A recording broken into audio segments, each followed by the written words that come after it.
പ്രിയമുള്ള പ്രേക്ഷകരെ, നിങ്ങളുടെ നാളെയിൽ നാം ചർച്ച ചെയ്യുന്നത് 2025 മെയ് 3-ാം തീയതി, അതായത് 1200 മേടമാസം 20-ാം തീയതി ശനിയാഴ്ചത്തെ ശുഭാശുഭ ഫലങ്ങളാണ്.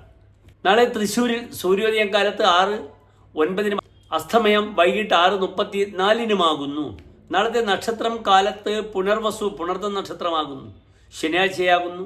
1 മണി കഴിഞ്ഞാൽ പൂയൻ നക്ഷത്രവുമാകുന്നു. പക്ഷേ ഇവിടെ വെളുത്തപക്ഷത്തിലെ ശക്തമായ ഷഷ്ഠി തിഥിയാണ് കാലത്ത്. അത് കഴിഞ്ഞാൽ വെളുത്തപക്ഷത്തിലെ സപ്തമി തിഥിയുമാകുന്നു.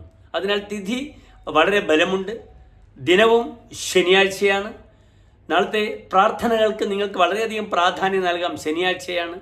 1 മണി മുതൽ പൂയൻ നക്ഷത്രമാണ്. കാലത്ത് പുണർദ നക്ഷത്രമാകുന്നു. ഹനുമാൻ സ്വാമി ക്ഷേത്രത്തിൽ അവൽ നിവേദ്യം ചെയ്യാം.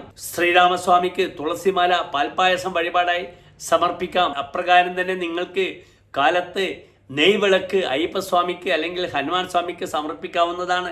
നാളത്തെ പ്രാർത്ഥന ഓം ശം ശനീശ്വരായ എന്ന പ്രാർത്ഥനയിൽ തന്നെ മുഖരിതമാകട്ടെ നിങ്ങളുടെ അന്തരീക്ഷം. ആ അന്തരീക്ഷത്തിലുണ്ടാകുന്ന ആ ഓറ ശനീശ്വരൻ്റെ അനുഗ്രഹ പൂർണ്ണത എൻ്റെ പ്രിയപ്പെട്ട പ്രേക്ഷകർക്ക് ലഭിക്കുന്നതാണ്. അപ്രകാരം ശ്രീരാമസ്വാമിക്ക് വിഷ്ണു സഹസ്രനാമം അല്ലെങ്കിൽ ശ്രീരാമ സഹസ്രനാമം ജപിക്കുന്നതും വളരെ ഉത്തമമാണ്. വിഷ്ണു സഹസ്രനാമത്തിൽ പ്രത്യേകിച്ച് ഫലശ്രുതിയിൽ പറഞ്ഞിട്ടുണ്ട്. 3 തവണ ജപിക്കാൻ പറഞ്ഞു.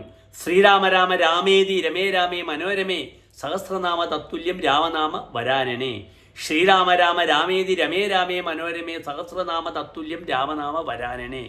ശ്രീരാമ രാമ രാമേതി രമേ രാമേ മനോരമേ സഹസ്രനാമ തത്തുല്യം രാമനാമ വരാനനെ. ശ്രീരാമനാമ വരാനന ഓം നമ ഇതി. ഈ മന്ത്രം ജപിക്കുകയാണെങ്കിൽ വിഷ്ണു സഹസ്രനാമം ജപിച്ച ഫലമാണ് ആചാര്യൻ വിധിച്ചിട്ടുള്ളത്. അതിനാൽ ശനിയാഴ്ചത്തെ ദിനം എല്ലാ ക്ലേശങ്ങളും മാറി മുന്നോട്ട് നീങ്ങുവാൻ മേൽപ്പറഞ്ഞ മന്ത്രം എൻ്റെ പ്രിയപ്പെട്ട പ്രേക്ഷകർക്ക് ഒരു സിദ്ധ ഔഷധമായി ഭവിക്കട്ടെ എന്ന് പ്രാർത്ഥിക്കുന്നു. നാളെ 1:20 മുതൽ 3:30 വരെയുള്ള സമയം എൻ്റെ പ്രിയപ്പെട്ട പ്രേക്ഷകർക്ക് എല്ലാ ശുഭകാര്യങ്ങൾക്കും അനുകൂലമായ സമയമാകുന്നു. ആ സമയത്തെ പരമാവധി എൻ്റെ പ്രിയപ്പെട്ട പ്രേക്ഷകർക്ക് ഉപയോഗിക്കാവുന്നതാണ്. കാലത്ത് തന്നെ ആയാലും 7:10 മുതൽ 8:10 മണി വരെയുള്ള സമയവും ശുഭകാര്യങ്ങൾക്ക്, യാത്ര, പല കാര്യങ്ങൾക്കും തീരുമാനങ്ങൾ, മധ്യസ്ഥത, ചർച്ച, ഇതൊക്കെ 7:10 മുതൽ 8:10 മണി വരെയുള്ള സമയവും വളരെ അനുകൂലമായി എൻ്റെ പ്രിയപ്പെട്ട പ്രേക്ഷകർക്ക് സ്വീകരിക്കാവുന്നതാണ്. എല്ലാ പ്രിയപ്പെട്ട പ്രേക്ഷകർക്കും ഒരു ശോഭനമായ നല്ല ആശംസിക്കുന്നു. നന്ദി, നമസ്കാരം.